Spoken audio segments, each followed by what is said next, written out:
bareta kan aldaw. Mga baretang balansyado, dainimpig kikilingan, asin makatotohanan. DCGB, Bareta alas 7. Mga preskong bareta sa lalo lokal, nasyonal, internasyonal, asin iba pa. Bareta alas 7. Digdi sa GB, garantisadong bareta.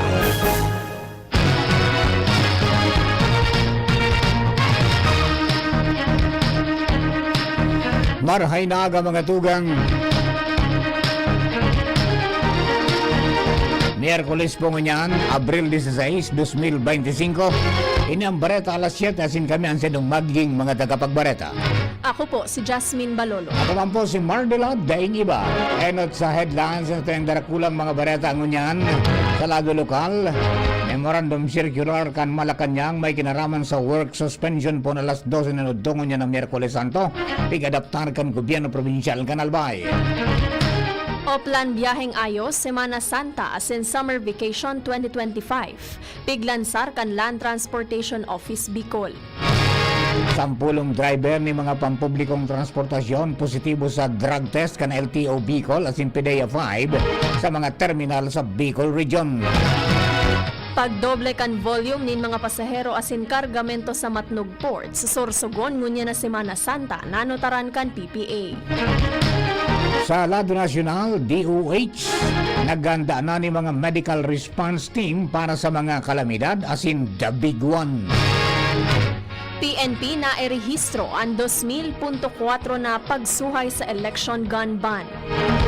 Daing patakot sa seguridad ngunya na Holy Week sigunman sa PNP. Pagpabakal nin NFA rise sa mga LGUs atrasado sigun kay NFA Administrator Larry Lacson. Sa ibang nasyon, dating presidente kan South Korea, naggampang si primerong aldaw kan sa iyang kasong kriminal. Baretang Sports Head Coach Mike Budenholzer kan Phoenix Suns tinangkas na.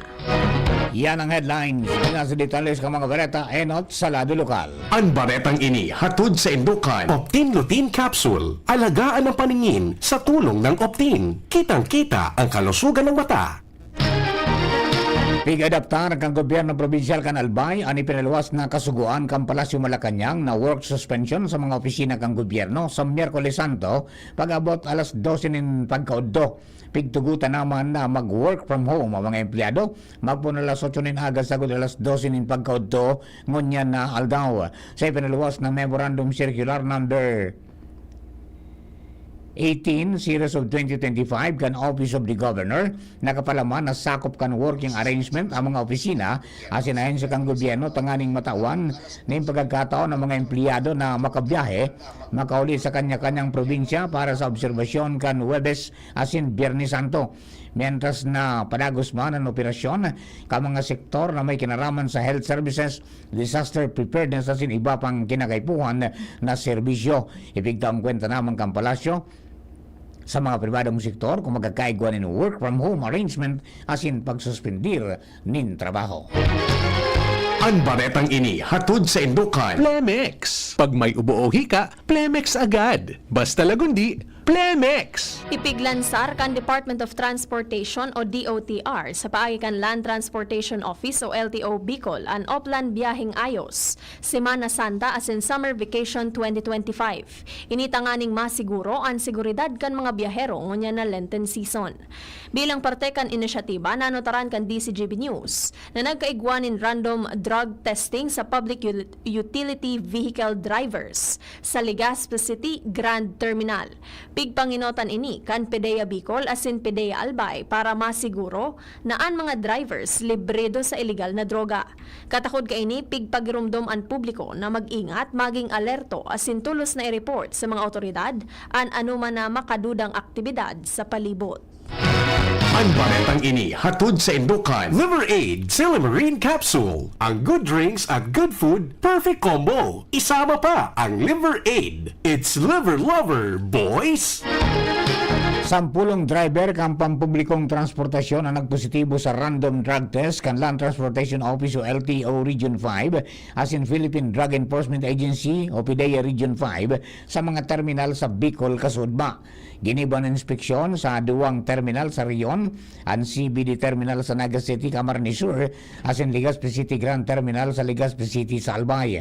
Sigon sa LTO, 200 na public utility drivers ang ipinairarom sa drug test, 10 sa mga ini ang nagpositibo sa paggamit kan illegal na droga, 5 iyo ang mga bus driver, mantang 5 man na tricycle driver. Ang operasyon ginibo sa irarom kan Republic Act number 10586 o Anti-Drunk and Drug Driving Act of 2013. Nasa 49 mga personnel hali sa LTO o PDEA ang nagtarabang-tabang sa implementasyon kanasabing aktibidad. Parte man ini kan mas pinakusog na kampanya para sa Oplan Daing Ayos, Semana Santa as in summer vacation ngunya na taon. Ang baretang ini hatod sa Indukan Mega One. Ang Mega One ay may 21 sangkap para matulungan ka sa iba't ibang karamdaman tulad ng diabetes, high blood, stroke, arthritis, kidney failure, cancer, viruses, at iba pa. Tumawag kay Doc Joey Bitito sa 0998-975-8121 or 0917-853-8933. Naobserbaran ang pagdoble kan volume kan mga pasahero asin mga kargamento na nagaagi sa Matnog Port sa probinsya kan Sorsogon ngunya na Semana Santa. Sigon kay Philippine Ports Authority Bicol Media Relations Officer Aquiles Galindez, ruso na ngunyan ang mga pasahero sa nasabing pantalan, mantang piglalaoman na mas madakul pa ang mga pasahero sa mga masunod na aldaw, siring man sa ibang pantalan, siring kan tabako asin piuduran. Katakod ka ini siniguro kan opisyal na mahigpitan sa indang koordinasyon sa PNP para sa pagpapautob nin seguridad kan mga kapulisan, security personnel asin iba pang partner agencies. Sa dagdag niyatong baretang lokal, ipigbusol na Legazpi City Councilor J.P. Lee, pamayo kan Committee on Education sa Sangguniang Panglungsod kan Legazpi, na madugangan ang honorarium ka mga daycare teachers. Sa entrevista kan DCGB News kay Lee, sayang sinabi na sa ibong man kan sweldo na nakukuha sa barangay, dakulang katabangan kung magkakaigwanin aumento sa indang sweldo. Paliwanag ni Lee, igwanin pondo ang barangay, alagad depende ini sa nakaalukar para sa mga programang pangedukasyon. Sinabi ni Lee na tanganing realisar ang nasabing lakdang, pigaadala na makuhaan pondo sa Special Education Fund na makakatabang sa early education care and development, partikular sa mga daycare teachers. Nag-abot na ang mga election paraphernalia sa Ginubatan, Albay. Nanotaran kan DCGB News na mismong si Election Officer Rodolfo Ramirez ang nagresibi kan mga ekipahes kung sa inlunad kan 10-wheeler truck. Ipigbaba kasuhapon ang 82 na mga ballot boxes, asin 82 na mga batteries. Naging katuwang kaini ang mga personahes kan pulisya sa pagbaraba kan mga election paraphernalia. Mientras tanto, pigdalaoman na sa mga masunod na aldaw, maabot naman ang mga automated counting machines na gagamiton para sa 2025 midterm elections. Mabugtak ning Tourist Information and Assistance Desk sa Manila na lugar sa Albay ngunya na Semana Santa. Ina na inisyatibang pigpanginutan kan Albay Provincial Tourism Culture and Arts Office o PTCAO sa pagkikapagtabangan sa mga local government units. Sa impormasyon na pigpaluwas kang gobyerno provincial kan Albay sa pagkikining matatawaning kalidad na serbisyo ang mga turista. Ang mga Tourist Information and Assistance Desk na ini, partikular na nakabugtak sa mga mayor na destinasyon na pwedeng dumanon as rosuon ka mga turista sa kada LGU, siring man sa Bicol International Airport.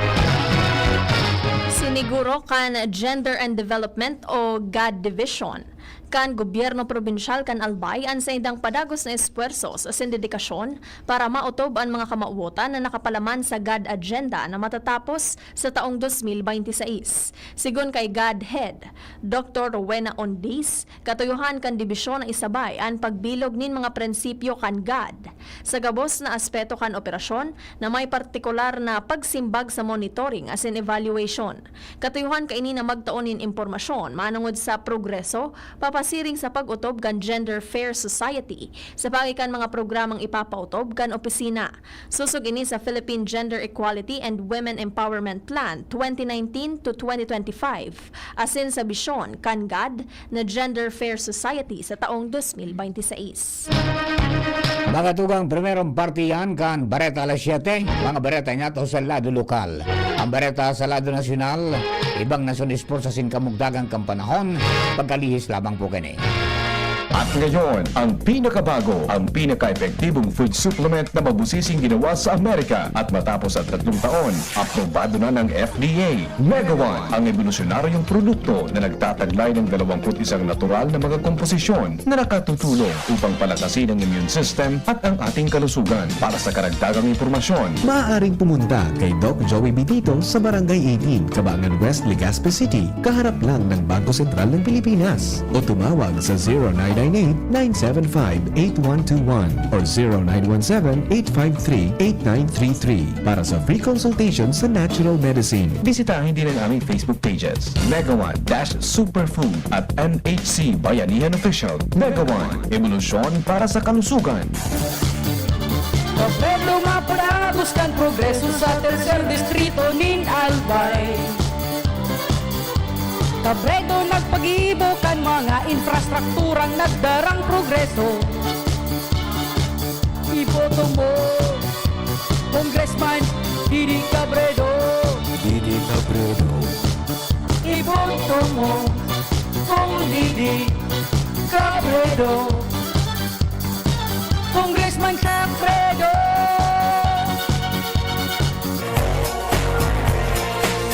Segundo distrito,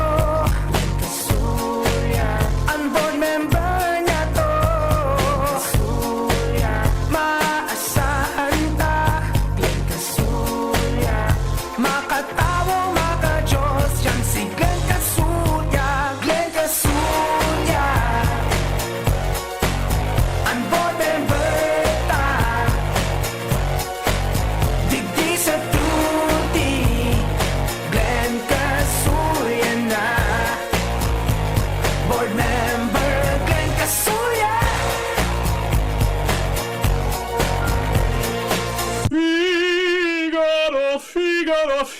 Birit na sana kaso parang may gumagasgas. Ganyan ang ubong may plemang mahirap ilabas. Mag-Plemex Forte Syrup. Gawa sa natural na lagundi. Tinutunaw ang plema. Pinipigil ang ubo. Ramdam ang hagod ng ginhawa. Sing your heart out. Basta lagundi, Plemex. Mabibili ang Plemex Forte Syrup 60ml at 120ml sa mga pangunahing butikan nationwide. Vitex Nagundo L is a generic name of Plemex Forte. If symptoms persist, consult your doctor. Sa tuyang iboto para alkalde sa siyudad ni Legazpi, numero 3 sa balota, Geraldine G. Rosal, lider na may gos, lideradong matanos. Geraldine G. Rosal, numero 3 sa balota, sa dati sana.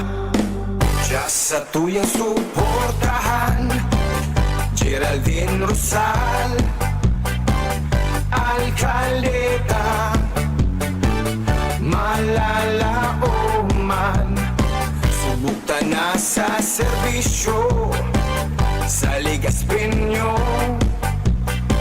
Geraldine G. Rosal, para sa kauswagan sa syudad Legazpi kita magkasararo. Geraldine G. Rosal ka na, alkaldeng matinabang at maaasahan. Sa tuyang iboto para alkalde sa siyudad ni Legazpi, Geraldine G. Rosal, numero 3 sa balota, sa dati sana. Ako may ayat, ipagana tayo di. Ayan na, numero G sa balota. Sa konseho, si Atty. Ipagana. Ayan na, numero G sa balota. Sa konseho, si Atty. Ipagana. Naneta Makasida. Jaime Fabregas po. Del Flipo. Sa suporta sa agrikultura, Panalo ang sambayan ng Pilipino. ang umaagri, Umaani. iboto po natin number 88 sa Balota Agri Party List. Muling itanim sa Kongreso. Paid for and by Agri Party List. Florence Street, Ermita, Manila. Sa mabot na pirilian, dahil tabi nindo paglingawan, sultati sana, Chino Garcia, numero 1 sa balota, iboto! Rider ginubatan, Chino Garcia, dakulo na gibuhan. Di lang basta napangako, kundi may napatunayan na. Ang maging servidor, linbanuaan ta. Infrastruktura, agrikultura. Basta ki amigo, may resulta. Mas bagayunon, na ginubatan. Chino Garcia, daig paglingawan. Angat ang lahat, parang durugan. Angat ang lahat, Chino Garcia. Angat ang lahat, parang durugan. Orgulyong congressman, lalo kan mga Bicolano. Bagong liderato, bago naman. Sa bago may kauswagan, sa bago may asenso yan. Sa bago kong Gilbong galon, an para tukdo na hinahangaan. May humilding puso na may inadalan. Kasurog lalo kakasaraditan, si attorney kong Gilbong galon. Bagong pag-asa, bagong liderato, bagong Premier Distrito. Iboto Congressman Gil Bungalon, numero 1 sa balota. Diyan Trinidad, iboto natin. Tangkilikin natin ng sariling natin. Magkaisa upang umusad. Iluklok sa mayor ay Diyan Trinidad. Diyan Trinidad, para alkalde ng UAS. Diyan Trinidad, Pide ko siya mataong serbisyo sa edukasyon at turismo. Maging sa salud, seniors, women's at youth. Albay mahal ko yan si Diday ko. Diday, Diday ko. Diday, Diday ko. Diday, Diday ko. Diday, Diday ko. Diday, Diday ko. Diday, Diday ko. Iboto si Diday Ko para vice-gobernador, numero 3 sa balota. This political advertisement is paid for by Ralph Atienza, Manila Clean Fuel Corporation, Quezon City. DCGB, Barreta, alas 7. Barreta, alas 7. Sa detalles kang bareta sa Radyo Nacional, ipaidali na kan Department of Health o DOH ang pagbilog ng mga world-class emergency medical response team sa enterong nasyon bilang preparasyon sa mas makusog na linog sa Pilipinas. Kaibanan din sa preparasyon sa pigapod na The Big One na biglalauman na makusugo na linog sa Metro Manila dahil sa posibleng pagirokan West Valley Fault. Tilawan ni Health Secretary Ted Herbosa ang pangaipon na magbilog pa ni mas dakol na medical response team sa bilog na nasyon. Siring man, may mga bagong national level team na pigubilog niya ng DOH sa mga pangenot na riyon para sa mas marikas na deployment. Uminabot na sa 2,414 ang mga nadakop na persona dahil sa pagsuhay sa election gun ban, sigon sa Philippine National Police o PNP. Sigon sa datos kan PNP, pinakadakol na nairehistrong pagsuhay sa Metro Manila na may 817, sinundan kan Central Visayas na may 331 as in Central Zone na may 315. Kabilugan na 2,484 na badil. Anakumpiskar, kaibahan ang mga revolver, pistol, gun replica, pampasabog, Class A na badil, rifle, shotgun, o Class B na badil, asin iba pa. Epektibo ang gun ban sagkod sa Hunyo 11, 2025. Mientras na suminakat naman sa 26 ang numero kan mga validated election-related incident. Kung saan kaibahan digdi ang 17 na violent incident asin siyam na non-violent. Daing naresibing patakot sa seguridad ang Philippine National Police o PNP ngunya na si Mana Santa. Inan sinabi ni PNP Police Director Major General Roderick Augustus Alba kan Police Community Relations Office sa press briefing sa Malacanang kasunod kang pagbantay kan 65,000 na puwersa kang pulisya para masiguro ang matanos, matrangkilo asin matiwasay na biyahe kang mga pasayerong mauli sa mga probinsya. Sigung kay Alba, nagtatarabangan ang intelligence units kang PNP, Armed Forces of the Philippines o AFP, as in Philippine Coast Guard para ulangon ang anuman na pagbalo na magparibok sa nasyon. Maski daing patakot nin anuman na peligro, sinabi ni Alba naman tinidong nakalerto ang PNP lalo na sa mga matawong lugar para masiguro ang karahayan ngunya na Semana Santa. Sinabi niyang nakadeploy na ang mga tauhan kang pulisya as in mga volunteer groups na nagtatabang sa PNP, partikular na sa mga matawong lugar. Sinabi ni Alba na partikular na tututukan ngunyan na Semana Santa kan mga otoridad ang mga matawong lugar arugan simbahan, pasyaran, terminals, airports as in mga pier as in mga matawong establishmento. Kaibanan man sa mga pigbabantayan kang PNP ang mga planta ng enerhiya, communication infrastructures as in transportation terminal. Atrasado asin maluya ang pagpabakal ka National Food Authority o NFA nin baratong baga sa local government units o LGUs para mapagian an pasanon kan mga namamanwaan sa halangkaw na presyo nin bagas. Sa press briefing sa Malacanang, sinabi ni NFA Administrator Larry Lacson na poon kan ipautob ang pagpabakal nin NFA rice sa LGUs kan Pebrero 3. Nasa 20,000 na sako pa sana na ipapaluwa sa saindang mga bodega. Sinabi ni Lacson na dakol na LGUs ang nag-order nin baratong NFA rice para maipabakal sa indang mga constituentes. Alagad daipa ini na ipapaluwas dahil sa dakol na dahilan. Nagkapera sa rason kaya daipa na ipapaluwas ang order kan LGUs na baratong NFA rice iyo ang kaipuhan pa na makakuanin exemption hali sa Commission on Elections o COMELEC asin an iba naman dapat magkaigwangunan ng resolusyon sa indang konseho para magbakal ng NFA rice na ipapabakal sa presyong 33 pesos per kilo asin 29 pesos per kilo. Dahil sa maluyang bentahan sa LGUs, pigtugutan na kan NFA na gibuho na installment ang pagbayad kan LGUs. So sa indang babakalo na bagas para mailuwas ang mga nakasaray sa mga bodega asin mapahiwas ang mga warehouse kan ahensya.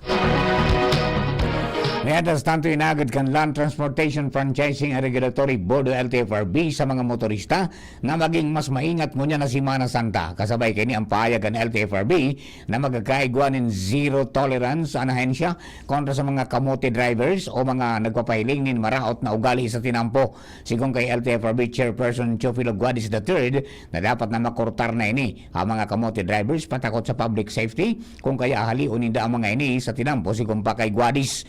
Inabisuhan man kanahensya ang mga operators na disiplinahon asin insayuhon ang seda mga driver para sa kaligtasan ka mga pasahero.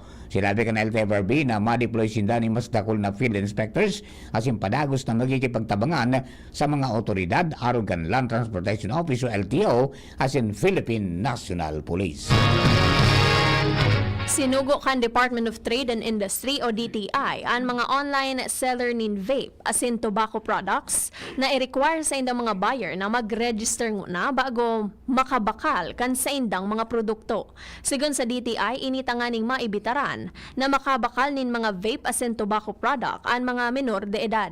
Sa iraram kan Department Order 24-05, ang mga vape buyer dapat ngunang magrehistro sa mga website, e-commerce platform o mga kaparehong digital channel.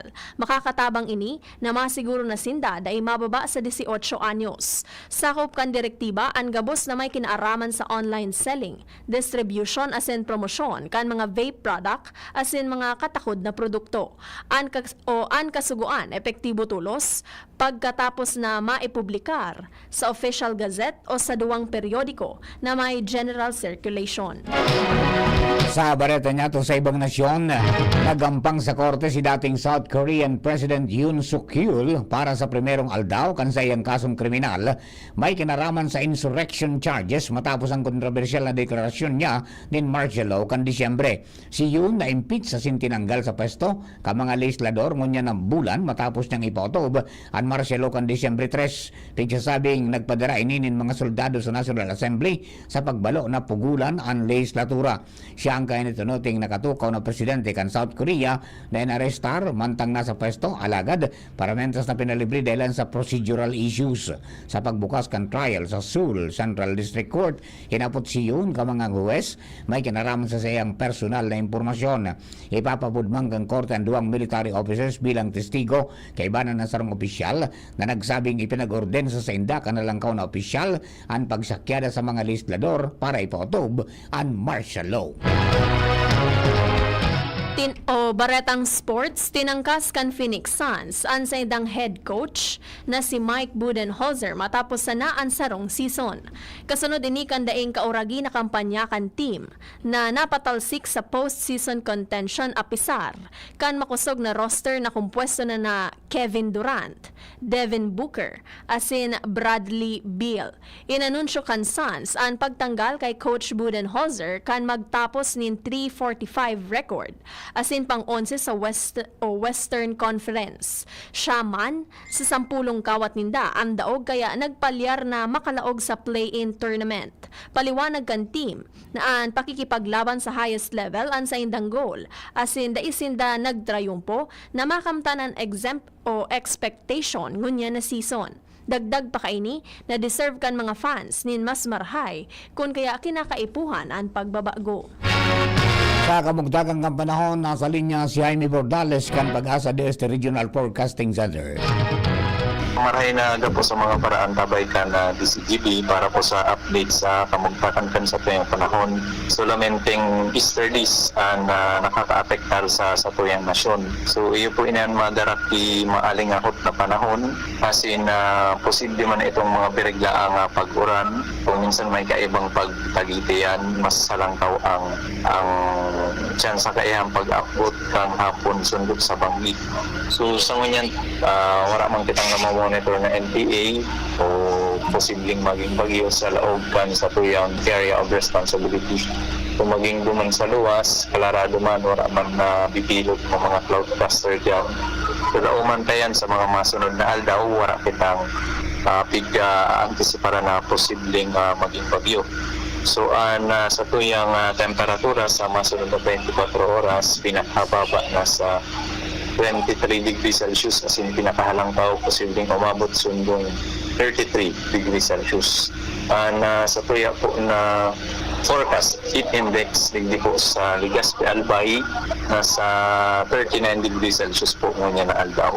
Kasi sa tuyang kadagatan magiging banayad ng sanasundok sa moderato ang pagutol nasa 0.6 sundong 1.5 meters na kiglalauman ang taas kan ukol. So yan lang po ang sukayang update para sa pamugtakan kan sa tayong panahon. Halito din sa Pag-asa DOST Legazpi. Jaime Bordales po sa liwat marahay na aga. Thank you very much, Jim. Mga tukang na po ang kabilugang sa tuwing alas sa setting mga bareta. Dinipransing kinalap sa DCGB News by sa nakalist na 12 oras. Sa kayarang kanakatuwang nato sa pagsurat ng bareta, Jenny Mancho Balyaran, Lado Technical, yaman po si Chief Ramir Tanay, asin sa DCGB Social Media Department si Jerome Nico Martinez. Para po kabilog na tropa ka Mega Post Patrol, hello kay Benji Hile, Benji the Pogi, Blessed Wednesday, kiring man si Alice Liabore, asin sa kabos pong nagantabay sa DCGB News Online Facebook page, DCGB YouTube channel, asin sa DCGB Live App, kiring man sa nakatungkin sa 729 kHz, kapitan kan mga radyo. Kami po ang sa mga naging tagapagwareta. Ako po si Jasmine Balolo. Ako man po si Mardela Daingiba. Thank you for keeping us company. God bless the Philippines. Sabalan po, masunod ang apot with BP Henry Maceda.